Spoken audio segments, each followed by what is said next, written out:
My wife and I met when we were still at NYU, and after we had our first child, we held out for 9 years in Tribeca before we moved upstate. I still miss living in Tribeca for a whole bunch of reasons, but it was not a place you wanted to raise a child.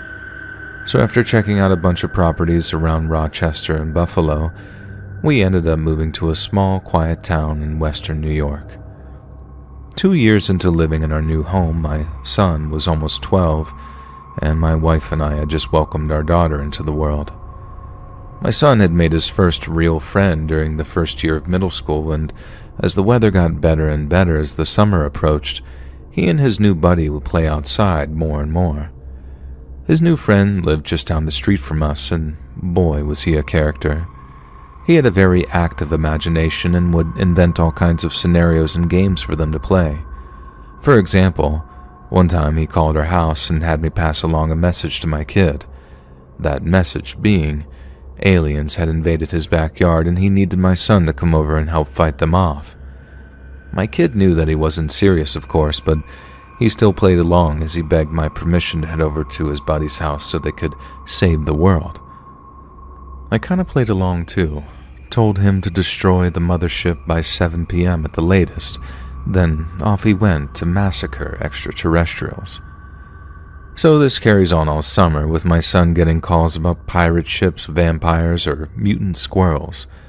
And then one day, he gets a call from his buddy down the street and they arrange to meet up later that day. I asked my son what the scenario was this time, and he told me something like, "There's a man down by the pond who's going to give us gold coins if we go on a quest with him." And I was like, okay, well, have fun, and carried on with whatever I was doing. And then, dad brain kicked in. My son had battled interdimensional invaders, he'd slain 3-headed dragons, and he'd blasted off to Mars with his buddy in the passenger seat of their rocket. But never in all the time they'd been playing together had they ever dealt with a man, let alone one that was offering a reward for something suspiciously vague like a quest. I walked up to my son's room and asked him if the man his friend referred to was actually real. And he gave me a look like I was crazy and told me, no, of course he's not real. And at first I took his word for it.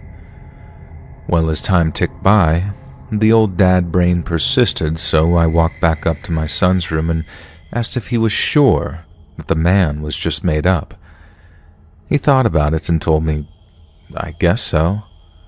But I could clearly see that he wasn't 100% sure. So instead of just letting him head down to the pond, I decided to call his buddy's parents to see if they knew anything about this man. I gave them a call, and I was originally hoping to talk to my son's friend, but his parents told me that he'd already left the house on his bike about 20 minutes prior. They then told me that he was headed down to the pond, but were confused as to why he hadn't gone to fetch my son before he did. I could tell that they were starting to worry, because if their kid told them that he was headed over to our place and then he went someplace else, that was an obvious cause for concern. But then, as much as I shared the concern, I didn't want to go freaking them out by me mentioning a man who still could have been just some figment of their son's imagination.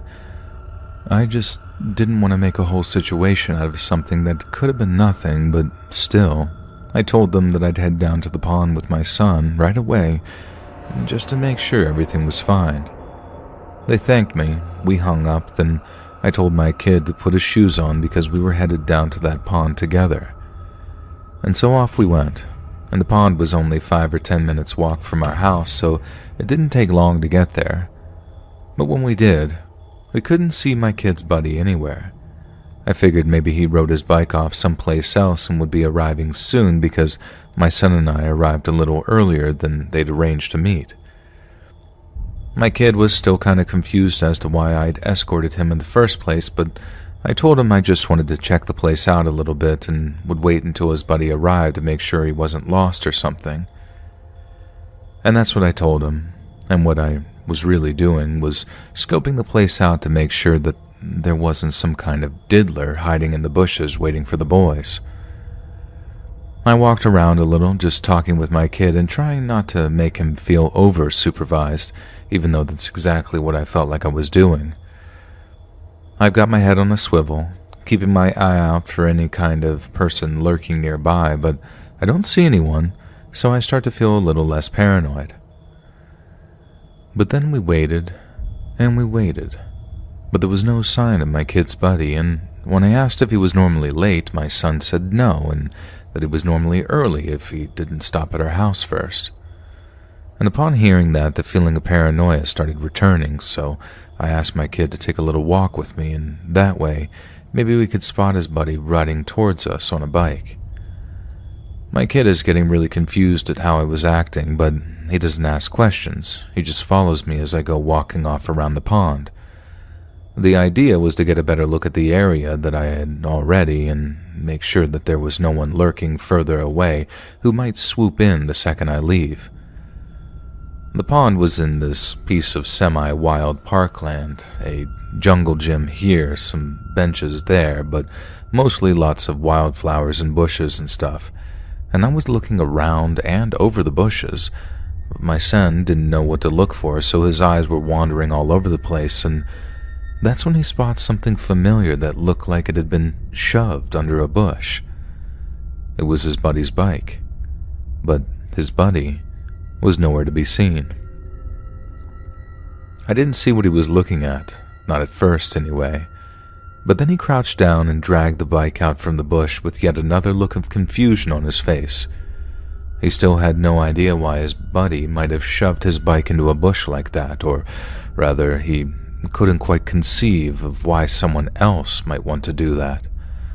I started calling out his friend's name, and at this point he starts asking, "Dad, what's going on?" I was honest with him. I told him I was worried about his friend, and asked him to join me in calling out his name in hopes that he'd just hidden his bike, then gone off wandering someplace else.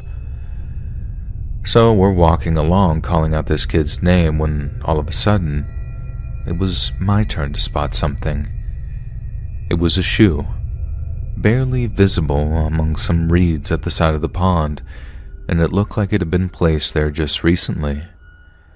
My first thought was to tell my son to run to his buddy's house and tell their parents to call the police, but I couldn't bring myself to say it. I just couldn't. It was like an admission that something was horribly wrong. That, and I didn't want to leave him alone for even a minute out there, considering the frame of mind that I was in. But then, having him run with me all the way to his friend's house, that clued him in anyway, and by the time we got there, he was almost in tears. We had his buddy's mom walk him back to his house, then me and his dad called the cops before heading back down to the pond to look for his kid. And it was a true nightmare. Literally every parent's worst nightmare come to life, and I got a front row seat to watch a man lose his mind. The cops showed up and took over the search, then eventually opened up an investigation into the kid's disappearance. But to this day, he's never been found. The disappearance broke the kid's parents to the point that they just moved, and it haunted my son so bad that we ended up moving someplace else too. It's a terrible thing to say out loud, but he was never the same for a while after that, like he was afraid of his own shadow. But if that were me, and I had my childhood best friend snatched away like that, I would be the exact same way.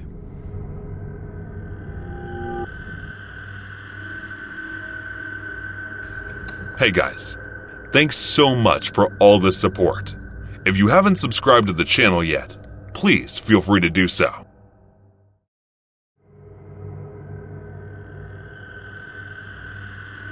On the morning of October 19th, 1971, Cheryl Spiegel woke up a very excited young lady. It was her 10th birthday, and although she was headed to school that morning, her family had promised her cake and presents on her return home. Obviously, she was very excited. It was her day, her special day, so it was only natural that the birthday girl got a few extra minutes in bed, especially when her regular wake-up time was around 5:30 in the morning. If this meant that Cheryl didn't depart for the school bus with her brothers as she normally did.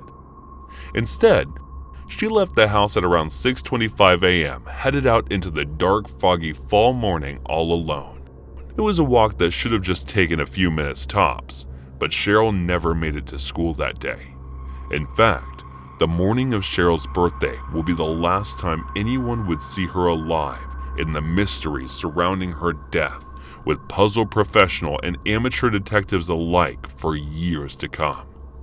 Following her missing persons report being filed, local police officers conducted interviews with classmates, neighbors, and members of the Spiegel family itself, but not a single person could provide any useful information. The streets had been all but deserted when Sherwood appeared, when local newspaper began reporting sightings of Cheryl in the surrounding area. The police focused their investigation around the possibility of her running away from home, a dire mistake at a crucial time in the investigation, as it amounted to little more than wishful thinking. Because around 2 weeks later, a milk delivery driver was out on his usual morning rounds when he found he needed to take a leak.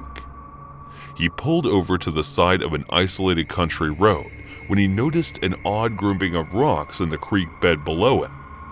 It appeared as though they'd been deliberately stacked almost like a pyramid shape. The driver's curiosity got the better of him, and he headed down the slope to further investigate the odd formation. But when he did so, he noticed a small child-sized arm visible in one of the small crevices. The flesh was hideously discolored, with its owner obviously deceased, so the horrified delivery driver rushed to call 911. Shortly afterwards, emergency services arrived at the scene, collecting the corpse, which would soon be identified as the missing Cheryl Spiegel.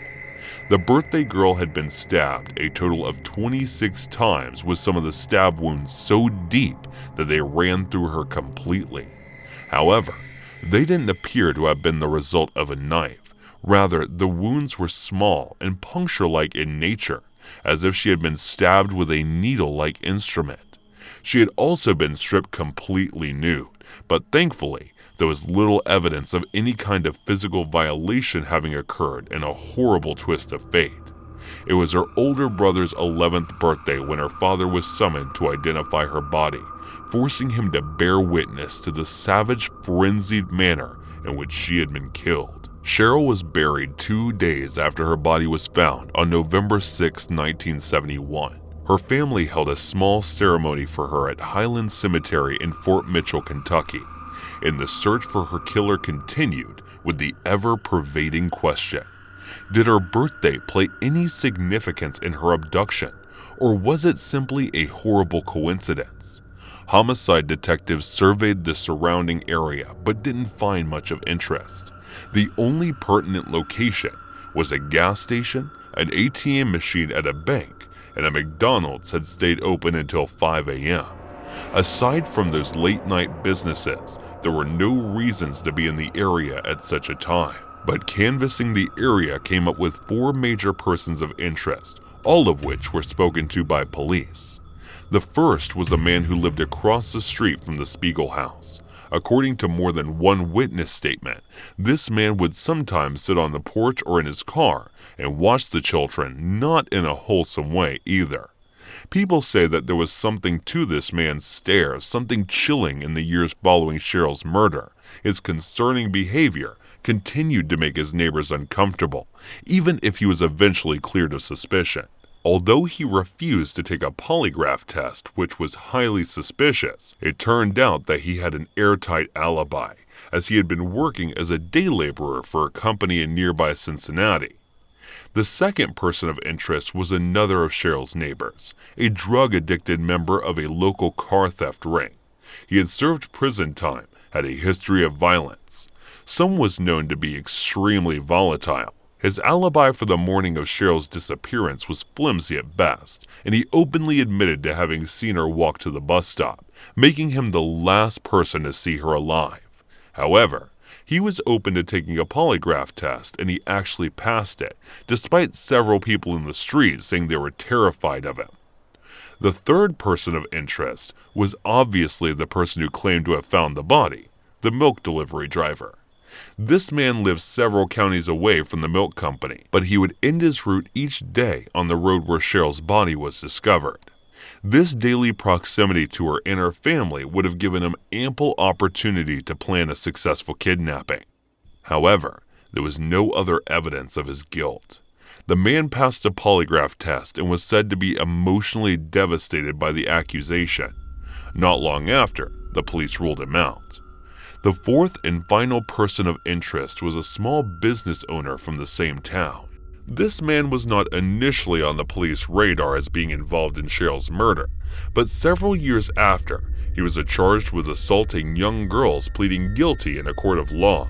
There was local talk about him bragging about having stabbed Cheryl and putting her in the creek, but the man flatly denied those rumors as hearsay. Police did interview him and he agreed to take a polygraph test, which he passed beyond him supposedly bragging about the murder. There was no forensic evidence to ever tie him to the crime. It should be made clear that Cheryl's dad and stepmother were never considered suspects, and her biological mother was nowhere near Kentucky during the early 70s. However, a couple of interesting facts remain. Cheryl's father said he saw his daughter leave for the bus stop at 6:25 a.m., and no one else reported having seen Cheryl out on the street, which surely would have been busy with other kids and parents out and about that morning. What's more, after Cheryl's body was found, no headstone was ever purchased for her by her immediate family. And the speaker was left town entirely just 2 months later. Cheryl's brother later said that their father never talked about Cheryl or her murder ever again. Whether this was down to guilt or simply grief, it's impossible to know. So what really happened to little Cheryl Spiegel? Was it some kind of horrible accident? Or was foul play to blame? And what exactly made all those tiny pinprick wounds that punctured the length of the breadth of her tiny body? At best, some kind of vicious predatory killer with an unusual weapon cost them. But at worst, someone or something is still out there, and it's hunting children.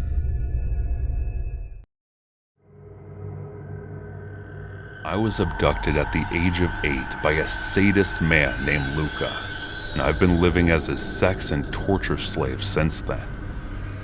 The day I was abducted, I was playing in the park when he came to me and started to talk with me nicely. He told me his daughter, who could not walk, was in his car and asked me if I would like to play with her. He asked me to follow him, and I thought he was a good person, so I followed him. Big mistake, right? Yes, I know that now, but I was 8 back then. I know at that age we all have been immature, but always acted like we were mature enough to differentiate between good and bad. I followed him while talking to him as soon as we reached the car. He put a handkerchief over my nose, and I passed out. When I woke up, I was in a huge room, and that man was sitting beside me and staring. I started crying and asking him to let me go home, but he slapped me hard and told me to keep my mouth shut or he would kill me. I was terrified, so I followed his command like a scared puppy. He looked at me lustfully while smiling like a monster, which terrified me even more. After that, he came closer and tore my clothes. I did not know what was happening to me, but I was so scared that he was going to kill me, so I kept quiet and sobbed silently. But then he started doing something to me which was painful as hell. I started to bleed, and I thought I was going to die. I kept screaming, but the monster did not stop, and I passed out eventually. When I woke up, I was alone in the room, and my entire body was hurting like crazy. I tried to get up, but I felt dizzy and fell. I was feeling a sharp pain in the lower half of my body, and I was unable to move. I thought I was going to die back then when I thought he was trying to kill me, but I guessed that I may have survived somehow. After that, I started to think about how to run from there. But as I was unable to move my body, I kept lying on the bed while thinking. All I could think was to hide somewhere. But then the man came back. He looked at me and without saying anything, pulled out a small iron rod. He beat my legs over and over again until they started to bleed. And then when he was done, he said, "I know you must be thinking of running away, but now you won't be able to. From this, you won't be able to move for a few days." After that, he did the same thing as before to hurt me and continued doing it day after day. It's been years, and I am stuck in this hellhole, unable to run from him. He makes me do chores, beats me up with different tools each time, and rapes me continuously. A new reality television show has been aired these days, Power Slap, which he watches every night. He makes me sit with him and watch them together. The contestants slap each other continuously until one of them wins. Sometimes they are even knocked out by this. As I just told you, he makes me sit with him to watch, which what I meant by that is that the psycho not only watches Power Slap, but performs it on me while watching the show until I am knocked out each time. And if I try to block him in the process, he starts to kick me and tell me not to do that. As a result, I am continuously in pain throughout the day, and I started to have several concussions, but he doesn't care. Today was the 7th day in a row that he called me to watch that sick show Power Slap with him.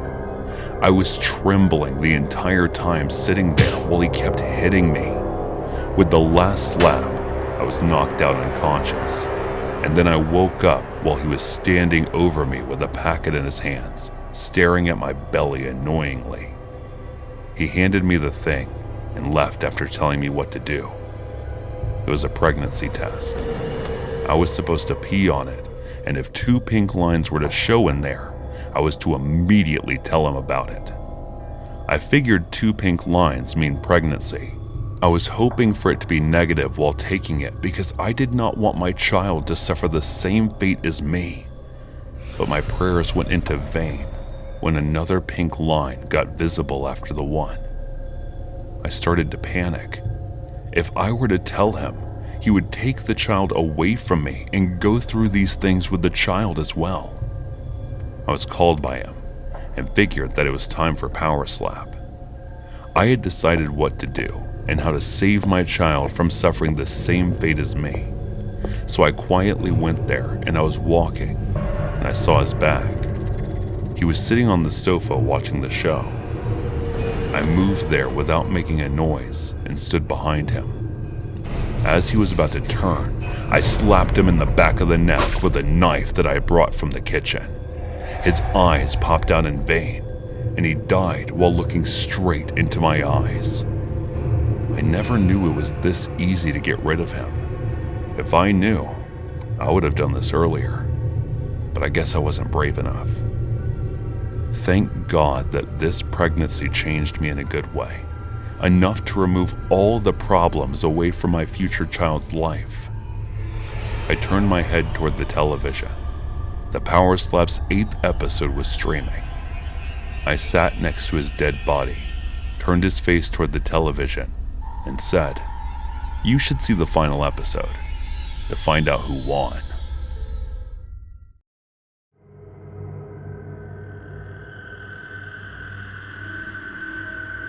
When I was 12 years old, my mom and I became homeless, and there was a waiting list of about 6 weeks before there was space for us at the local homeless family shelter.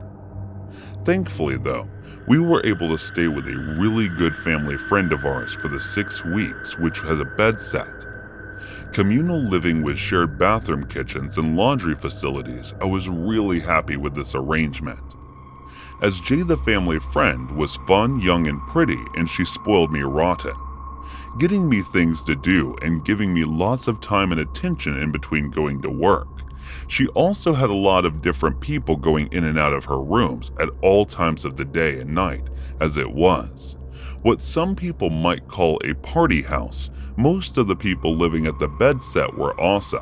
There were a lot of musicians, actors, and bohemians from all different backgrounds and cultures. I made cupcakes with a drag artist who worked in a Soho club painted with an artist using her. Materials to make my mama a picture and sometimes a goth band who lived there would come and jam. Letting me play their instruments with them, they were all lovely people, and a lot of them became quite protective of Mama and I. However, there was one guy, R, who Mama was a little mistrustful of. R was around 25 to 27, tall, lanky, and real pale, with brown, sad eyes at the time. I was totally oblivious to anything major, but I always felt slightly different around him to the other people who came in and out constantly. The feeling didn't so much come from me, but rather R himself, but I couldn't put my finger on why, being only 12. I was always an outgoing, friendly kid, around everyone I met, but for some reason, I was more reserved around R. But one night, it all kicked off. It was a Friday, and my Uncle P had come to stay. That evening, Uncle P had made macaroni cheese for Mama, me, and himself, and Jay was getting ready to go out for the evening. Suddenly, there was a knock at the door, and on saying "come in," the doors opened. R appeared. I was scratching my uncle's back. Our entire family absolutely loved this activity. And after Jay told R she was going out and offered him a can of beer, she went to go get him one. When R said to me, "I'd like a back scratch too, sweetheart." When I said this, I felt my uncle bristle and he scowled at R.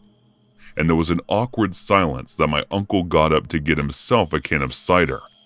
We heard my uncle swearing, "You're out, dog. She's my niece, and she's only 12 years old."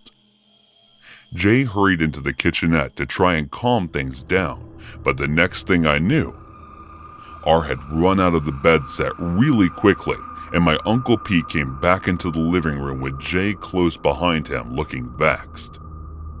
Nobody said anything else about the incident that night, and Jay went out as planned. Mama, my uncle, and I had a quiet family night, ended up playing board games and watching TV. And I heard Mama and my uncle talk quietly about the incident after I had gone to bed later on. The bed was in the living room, divided by a really thick, heavy curtain. But their voices were so hushed that I could barely hear them. In the following weeks, the other residents of the bedside tried to have conversations about the incident with my Mama and Jay. But the only people Mama confided in was the drag artist and the biker, who was really nice and kind, and I was never privy to those conversations. My uncle stayed another few weeks, and the four of us, along with the rest of the residents of the bed set, had a good summer.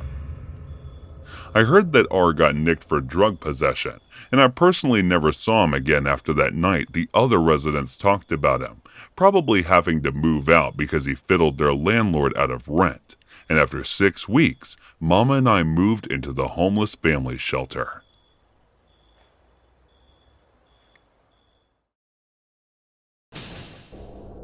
Right after I dropped out of high school and moved out of my parents' house, I needed work real bad. I'd have done pretty much anything for rent money about that time in my life, so I'm lucky, or unlucky depending on how you look at it, that the local cemetery needed employees. At first, the old-timers who had been working there for 20 or 30 years just wondered why someone so young would ever want to be a gravedigger. It was hard work, really bad on the lower back, but I soon adjusted, and it turned out to be something more akin to a free gym membership than an actual job. I mean it. I got swole pretty fast, and if I'm honest, it only ever felt like work if the weather was bad or we had an actual funeral on site. Otherwise, it was just nice to be able to spend time outdoors. So the way our cemetery was set up was pretty simple. The majority of the grounds were just regular grave sites, all pretty much the same size and same price. But the northwest corner of the grounds was a private site that contained much larger plots. These were reserved for much wealthier families, and the local undertaker made a lot of cash from selling extravagant grave setups to them. I'm talking whole mausoleums, statues of angels, and stuff like that. We hardly ever visited that area of the site except for cleaning and maintenance duties, and those were never left to me.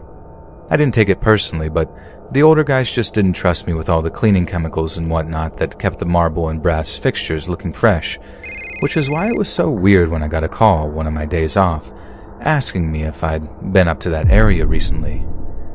My boss was livid. I could hear it in his voice, and he pulled no punches when he asked me if I had been screwing around on the northwest plots.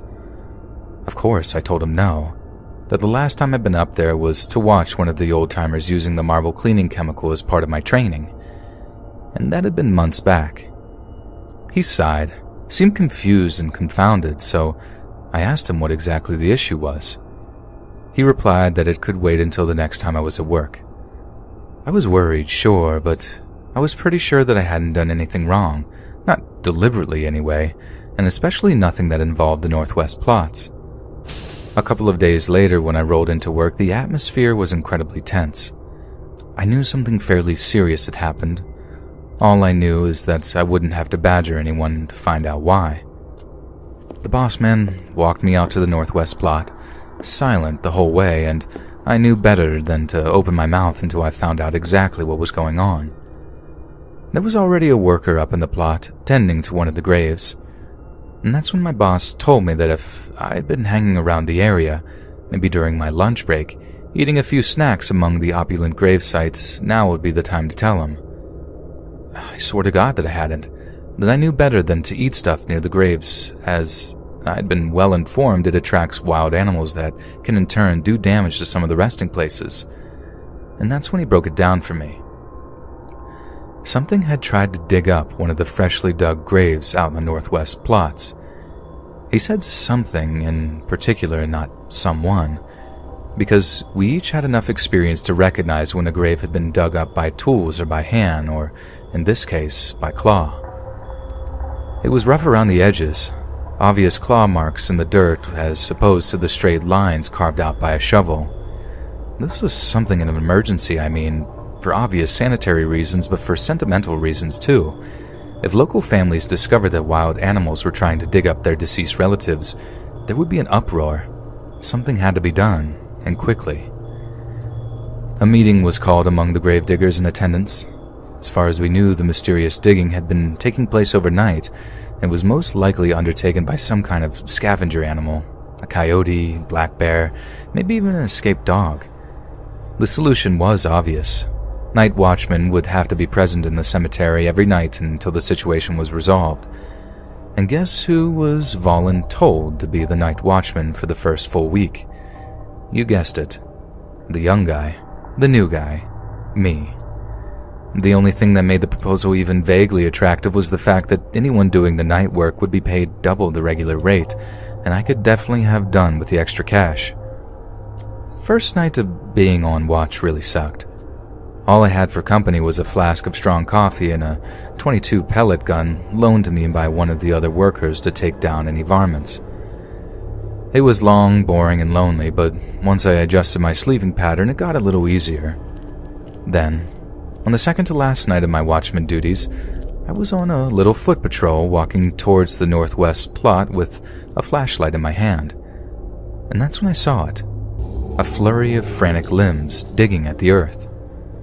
I could have shouted something, maybe even fired the .22 in the air to scare the animal away, but if I killed whatever critter was causing us so much trouble, I might be out of the extra pay, but at least I'd have my daytime life back. I crept up slowly, turning the flashlight off and sneaking stealthily towards the dark shape working away at the earth. I've hunted rabbits at night with my uncle before, so I figured I'd use the old flashlight technique to cause the animal to freeze for a second so I could take the killing shot. But when I did, when I aimed that powerful flashlight in the direction of the digging thing, I almost cried out in fear. It wasn't an animal at all. It was a human, crouched on all fours, digging away at the earth with his or her bare hands. I couldn't bring myself to aim the rifle. I was too shocked at what I was looking at. So all I did was start making as much noise as possible, telling them to get out of there, saying I'd call the cops if they didn't comply. They complied all right, but not out of fear. The look in that person's eyes was one of fury, pure anger that they'd been interrupted in their obscene little act. I swear if I hadn't had that rifle with me, if I hadn't the means to defend myself that were obvious to them, I honestly don't know if I'd be here today to tell this story. Needless to say, the other workers didn't believe me in what I saw. Some of them told me they didn't doubt that I'd seen something, that they disputed what that thing was, and I get that, I really do, but still, I don't know what I saw. The police struggled to determine anything other than maybe a few boot footprints, but it really didn't lead to anything else, as that individual ran far, far into the tree line beyond what I was capable of seeing. All I know is that it was definitely a person.